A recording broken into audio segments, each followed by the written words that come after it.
আজকে আমরা শিখব হ্যান্ড ম্যাজিক ফর্মুলা। ত্রিকোণমিতিতে যদি সাইন থিটার মান মনে রাখতে পারি, সেটা ব্যবহার করে সমস্ত অনুপাতের মান আমরা বার করতে পারি। কিন্তু এই সাইন থিটার মানটাই অনেকে মনে রাখতে পারে না।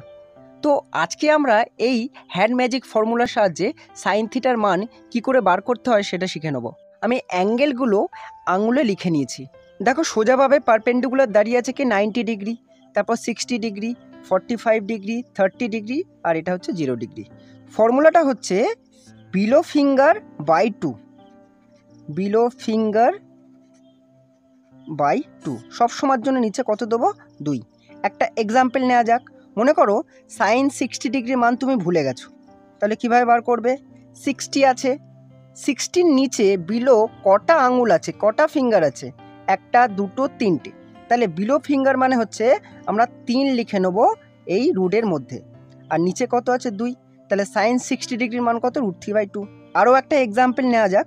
বিলো ফিঙ্গার নেবো, তাহলে বিলো ফিঙ্গার কটা আছে? একটা, দুটো। তাহলে রুডের মধ্যে কত দেবো? দুটো আঙুল আছে নিচে, আর নিচে কত আছে? 2। এবার আমরা এটাকে সিম্পলিফাই করে নিতে পারি। √2টা যা আছে তাই লিখলাম।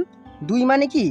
দুটো √2 গুণ করে 2, তো একটা √2 কেটে দাও, কত হচ্ছে? 1/√2।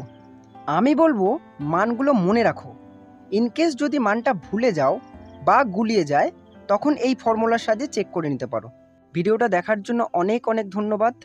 ভালো লাগলে শেয়ার করে দিও।